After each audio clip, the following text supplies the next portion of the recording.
చరములు రకములు. Types of variables: స్వతంత్ర చరము, ప్రయోగ చరము, independent variable or experimental variable. ప్రయోగంలో ప్రయుక్త ప్రవేశపెట్టిన ఉద్దీపనలు. ప్రయోగంలో ప్రయుక్త ప్రవేశపెట్టిన ఉద్దీపనలు. ప్రయోగంలో ఒక కారణము ప్రయోగంలో ఒక ప్రయోగ పరిశోధనలో ఏ చరం అయితే ఇతర చరాలను పరిశీలన చేస్తే ఆ చరాలను స్వతంత్ర చరం అంటారు. ఒక ప్రయోగ పరిశోధనలో ఏ చరం అయితే ఇతర చరాలను పరిశీలన చేస్తే ఆ చరాలను స్వతంత్ర చరం అని అంటారు. ప్రభావితం చేసేది స్వతంత్ర చరం. ఎగ్జాంపుల్: బహుమతులు స్వతంత్ర చరము. 2 అధ్యయనపు అలవాట్ల స్వతంత్ర చరం అయితే. నెక్స్ట్ పరతంత్ర చరము. డిపెండెంట్ వేరియబుల్ అంటే ప్రయోగంలో ప్రయుక్త ప్రవేశపెట్టినటువంటి ఉద్దీపనకు ప్రయోజులు చేసే ప్రతిస్పందనలు. ప్రయోగంలో ప్రవేశపెట్టిన ఉద్దీపనకు ప్రయోజులు చేసే ప్రతిస్పందనలే పరతంత్ర చరాలు. ప్రయోగంలో ఒక ఫలితం, అది కారణమైతే ఇది ఫలితము. ప్రయోగ పరిశీలనలో ప్రభావితం కాబడే చరాన్ని పరతంత్ర చరం అంటారు. ప్రయోగ పరిశీలనలో ప్రభావితం కాబడే చరాన్ని పరతంత్ర చరం అంటారు. ఎగ్జాంపుల్: ప్రేరణ పరతంత్ర చరము. విద్యార్థుల అభ్యసనం పరతంత్ర చరం అవుతుంటుంది. విద్యార్థుల అభ్యసన పరతంత్ర చరం అవుతూ ఉంటుంది. నెక్స్ట్ మధ్యస్థ చరాలు లేదా జోక్యం చేసుకునే చరాలు. Intervening variables.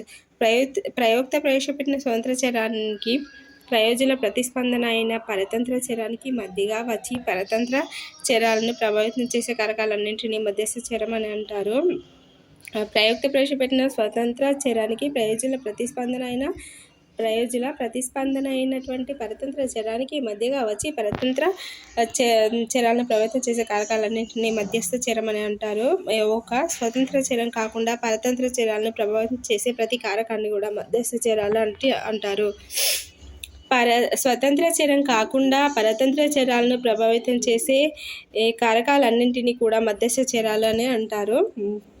ఎగ్జాంపుల్: బహుమతుల యొక్క ప్రభావము ప్రేరణపై ఉంటుందో లేదో తెలుసుకునే పరిశోధనలో బహుమతులే కాకుండా విద్యార్థుల ప్రేరణను ప్రభావితం చేసే గృహము, విద్యార్థి అలసట, ఆరోగ్య అభిరుచులు మొదలైన వాటిని మధ్యస్థ చరాలు. బహుమతుల యొక్క ప్రభావము ప్రేరణపై ఉంటుందో లేదో తెలుసుకునే పరిశోధనలో బహుమతులే కాకుండా విద్యార్థుల ప్రేరణను ప్రభావితం చేసే గృహము, విద్యార్థి అలసట, ఆరోగ్య అభిరుచులు మొదలైనవి మధ్యస్థ చరాలు. నెక్స్ట్ అధ్యయన అలవాట్ల ప్రభావము అభ్యాసంపై ఉంటుందో లేదో తెలుసుకునే ప్రయోగ పరిశోధనలో విద్యార్థుల అభ్యాసాన్ని ప్రభావితం చేసే విద్యార్థి ఆరోగ్య, అలసట, ప్రేరణ, బోధన, గృహ పరిస్థితులు మొదలైనవి అన్ని మధ్యస్థ చరాలు. అధ్యయన అలవాట్ల ప్రభావము అభ్యసనపై ఉంటుందో అధ్యయన అలవాట్లు ప్రభావము అభ్యసనపై ఉంటుందో లేదో తెలుసుకునే ప్రయోగ పరిశోధనలో విద్యార్థుల అభ్యసనాన్ని ప్రభావితం చేసే విద్యార్థి ఆరోగ్యము, అలసట, ప్రేరణ, బోధన విధానము, గృహ పరిస్థితులు అన్నింటినీ కూడా మధ్యస్థ చరాలని అంటారు. నెక్స్ట్ వివిధ చరముల మధ్య కార్యకారక సంబంధం తెలుసుకోవడమే ప్రయోగ పద్ధతి యొక్క ముఖ్య ఉద్దేశము. వివిధ చరముల మధ్య కార్యకారక సంబంధం తెలుసుకోవడమే ప్రయోగ పద్ధతి యొక్క ముఖ్య ఉద్దేశము. ప్రయోగంలోని స్థితులు. ప్రయోగస్థితి. ప్రయోగంలో ప్రయోక్త కల్పించేటువంటి ప్రయోగ పరిస్థితులను ప్రయోగస్థితి అంటారు. ప్రయోగస్థితి. ప్రయోగంలో ప్రయోక్త కల్పించే ప్రయోగ పరిస్థితులను ప్రయోగస్థితి అంటారు. నెక్స్ట్ నియంత్రిత స్థితి అంటే ప్రయోగ పరిస్థితికి లోను కాకుండా ఉండబడిన స్థితిని నియంత్రిత స్థితి అంటారు. ప్రయోగ పరిస్థితికి లోను కాకుండా ఉండబడినటువంటి స్థితిని నియంత్రిత స్థితి అంటారు. నెక్స్ట్ ప్రయోగ పద్ధతి నమూనాలు. ప్రయోగ పద్ధతి నమూనాలు. ప్రయోగ సమూహము, నియంత్రిత సమూహము. ఎవరిపై ప్రయోగం నిర్వహిస్తున్నామో ఆ సమూహాన్ని ప్రయోగ సమూహం అంటారు. ఎవరిపై ప్రయోగం నిర్వహిస్తున్నామో ఆ సమూహాన్ని ప్రయోగ సమూహము అంటారు.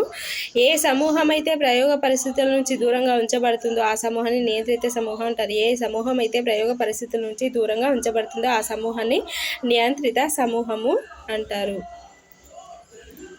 నెక్స్ట్ ఎగ్జాంపుల్: ఒక పరిశోధకుడు ఏబిసిసి సమూహాలను ప్రయోగ పరిశీలనకు ఎంపిక చేసుకున్నాడు. ఏ సమూహానికి బహుమతులు ఇచ్చాడు, బి సమూహానికి దండన ఇచ్చాడు, సి సమూహానికి దండన ఇవ్వలేదు, బహుమతులు ఇవ్వలేదు. పై ప్రయోగ పరిశీలనలో ఏబి సమూహాలు ప్రయోగ సమూహాలు, సి సమూహము నియంత్రిత సమూహము. నెక్స్ట్ ప్రయోగ పద్ధతి నమూనాలు. ఏక నమూనా పద్ధతి, 1 గ్రూప్ టెస్ట్. ఏక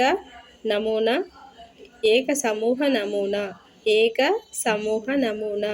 1 గ్రూప్ టెస్ట్. ప్రయోగ పద్ధతి నమూనాలు. ఏక సమూహ నమూనా, ఒకే సమూహాన్ని ప్రయోగం మరియు నియంత్రిత సమూహంగా ఉపయోగించడాన్ని ఏక సమూహ నమూనా అంటారు.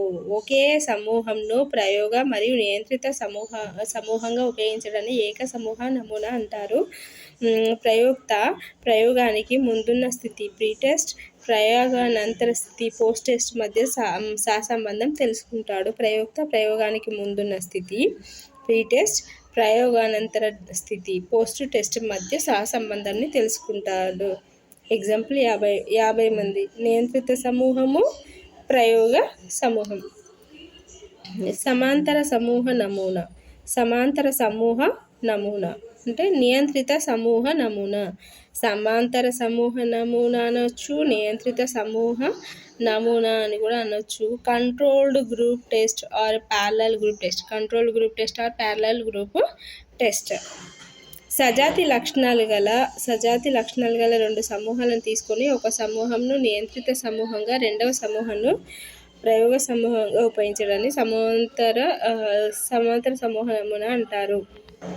సమాంతర సమూహ నమూనా, నియంత్రిత సమూహ నమూనా, controlled group test or parallel group test అన్నమాట. సజాతి లక్షణాలు గల రెండు సమూహాలను తీసుకొని ఒక సమూహాన్ని నియంత్రిత సమూహంగా, రెండవ సమూహాన్ని ప్రయోగ సమూహంగా ఉపయోగించడాన్ని సమాంతర సమూహ నమూనా అంటారు. సజాతి లక్షణాలు గల రెండు సమూహాలను తీసుకొని ఒక సమూహంను నియంత్రిత సమూహంగా, రెండవ సమూహాన్ని ప్రయోగ సమూహంగా ఉపయోగించడాన్ని సమాంతర నమూనా అంటారు. A group 25 members, B group 25 members. నియంత్రిత సమూహము, ప్రయోగ సమూహము. పరిభ్రమణ సమూహ నమూనా అంటే రొటేషన్ గ్రూప్ టెస్ట్. పరిభ్రమణ సమూహ నమూనా టెస్ట్, రొటేషన్ గ్రూప్ టెస్ట్. పరిభ్రమణ సమూహ నమూనాలో రెండు సమూహాలు ఉంటాయి. సమూహాలను నియంత్రిత ప్రయోగ సమూహాలుగా మార్చుతూ ప్రయోగం నిర్వహించడాన్ని పరిభ్రమణ సమూహ నమూనా అంటారు. సమూహాలను నియంత్రిత ప్రయోగ సమూహాలుగా మార్చుతూ ప్రయోగం నిర్వహించడాన్ని పరిభ్రమణ సమూహ నమూనా అంటారు. ప్రయోగాన్ని అనేక సార్లు నిర్వహించడం వలన ఈ నమూనాలో విశ్వసనీయత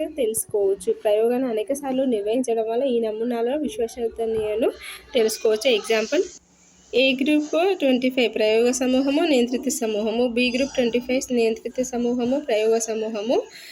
మొదటి ప్రయోగము, రెండవ ప్రయోగం. ఫస్ట్ ఒకసారి ఏ గ్రూప్ను ప్రయోగ సమూహంగా, బి గ్రూప్ని నియంత్రిత, నెక్స్ట్ ఏ గ్రూప్ నియంత్రిత, బి గ్రూప్ని ప్రయోగ సమూహంగా, రెండవ ప్రయోగం. ఇట్లా రొటేట్ చేసి ఆ ప్రయోగం చేయడాన్ని రొటేట్ గ్రూప్ టెస్ట్ అంటాం. ప్రయోగ పద్ధతి శాస్త్రీయమైంది. ప్రయోగ పద్ధతి అత్యంత విషయనిష్ఠత కలదు. ప్రయోగ పద్ధతి అత్యంత విశ్వసనీయత కలదు. సప్రమాణత కలిగినటువంటి ఫలితాలను ఖచ్చితంగా విశ్లేషించి నమోదు చేయవచ్చు. ఈ కార్యకారక సంబంధం తెలుసుకోవచ్చు. నియంత్రిత పరిస్థితుల్లో విద్యార్థుల మూర్తిమత్వము, ప్రజ్ఞ, వైఖరులు మొదలైన అంశాలను తెలుసుకోవచ్చు. నియంత్రిత పరిస్థితుల్లో విద్యార్థుల మూర్తిమత్వం, ప్రజ్ఞ, వైఖరులు మొదలైన అంశాలను తెలుసుకోవచ్చును. బోధన అభ్యసన ప్రక్రియలోని సమస్యను గుర్తించి పరిష్కరించవచ్చు. పరిమితులు, ఖర్చుతో కూడుకున్న పనిని, కాలయాపన ఎక్కువని ప్రవర్తనాంశాలను ప్రయోగ పద్ధతిలో పరిశీలించలేము. ఎగ్జాంపుల్ యుద్ధాలు, సమ్మెల ప్రభావము, జోక్యం చేసుకునే చర్యలను నియంత్రించడం కష్టం. జోక్యం చేసుకునే చర్యలను నియంత్రించడం కష్టం. నెక్స్ట్ వ్యక్తి అధ్యయన పద్ధతి కేస్ స్టడీ వైద్యశాస్త్రం నుంచి గ్రహించబడింది. కేస్ స్టడీ అనేది వైద్యశాస్త్రం నుండి గ్రహించబడింది. కేస్ స్టడీని మానసిక ఆరోగ్య కేంద్రాల్లో, శిశు మార్గదర్శక కేంద్రాల్లో సైకలాజిస్టులు, సైకియాట్రిస్టులు ఎక్కువగా ఉపయోగిస్తున్నారు. వ్యక్తి అధ్యయన పద్ధతికి మరో పేరు చికిత్సా పద్ధతి, క్లినికల్ మెథడ్. వ్యక్తి అధ్యయన పద్ధతికి మరో పేరు చికిత్సా పద్ధతి, క్లినికల్ మెథడ్. ఒక వ్యక్తి గురించి సమగ్ర పరిశీలన చేసి అధ్యయనం చేసే వ్యక్తి అధ్యయన పద్ధతి అంటారు. ఒక వ్యక్తి గురించి సమగ్ర పరిశీలన చేసి అధ్యయనం చేస్తే దాన్ని వ్యక్తి అధ్యయన పద్ధతి అంటారు. ఒక రోగి డాక్టర్కు కేసు కావచ్చు. ఒక నేరస్తుడు పోలీసు అధికారికి కేసు కావచ్చు. ఒక క్లయింట్ లాయర్కి కేసు కావచ్చు. పాఠశాల వాతావరణంలో సమస్యాత్మక విద్యార్థి ఉపాధ్యాయుడికి కేసు కావచ్చు. సమస్యాత్మక విద్యార్థికి సంబంధించిన సమగ్ర అధ్యయనాన్ని వ్యక్తి అధ్యయన పద్ధతి అంటారు. సమస్యాత్మక విద్యార్థికి సంబంధించిన సమగ్ర అధ్యయనాన్ని వ్యక్తి అధ్యయన పద్ధతి అంటారు. నెక్స్ట్ సమస్యాత్మక విద్యార్థికి ఉదాహరణ విద్యా సమస్యలు. పాఠశాలకు హాజరు కాకపోవడము, పాఠశాలకు రోజు ఆలస్యంగా రావడము, వెనుకబడిన విద్యార్థులు, తక్కువ సాధన గల విద్యార్థులు, అభ్యాస వైకల్యత గలవారు, బుద్ధిమంతులు. Example dyslexia. నెక్స్ట్ ప్రతిభావంతులు, బధిరులు,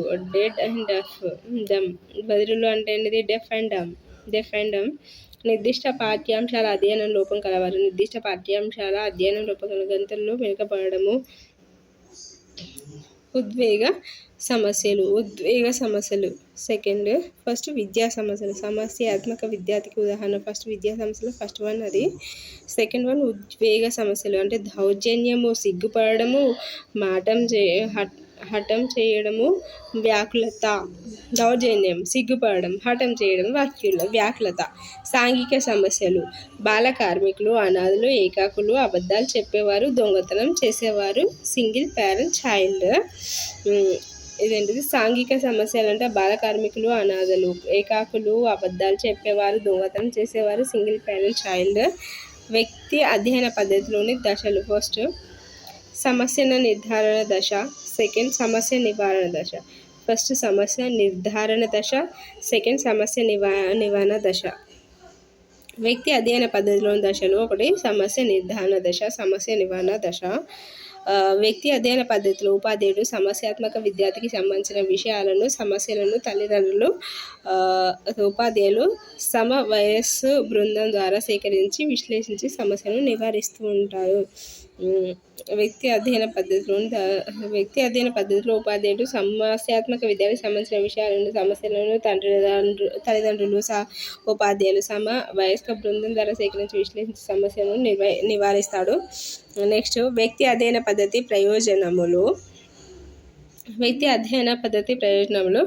సమస్యాత్మక విద్యార్థిని గుర్తించవచ్చు, విద్యార్థుల సమస్యలను పరిష్కరించవచ్చు, వ్యక్తి స్వభావాలను, మూర్తిమత్వ లక్షణాలను సమగ్ర అవగాహన చేసుకోవచ్చు. పరిమితులు. వ్యక్తి నిష్ఠతో కూడుకున్నది, కాలయాపనతో కూడుకున్నది. ప్రవర్తన సమస్య గల శిశువులను గుర్తించడం కష్టము. వ్యక్తి అధ్యయన పద్ధతి ప్రయోజనంలో వచ్చేసి సమస్యాత్మక విద్యార్థిని గుర్తించవచ్చు, విద్యార్థుల సమస్యలను పరిష్కరించవచ్చు, వ్యక్తి స్వభావాలను, మూర్తిమత్వ లక్షణాలను సమగ్రంగా అవగాహన చేసుకోవచ్చు. పరిమితులు. వ్యక్తి నిష్ఠతో కూడుకున్నది, కాలయాపనతో కూడుకున్నది. 3 ప్రవర్తన సమస్య గల శిశువులను గుర్తించడము కష్టము.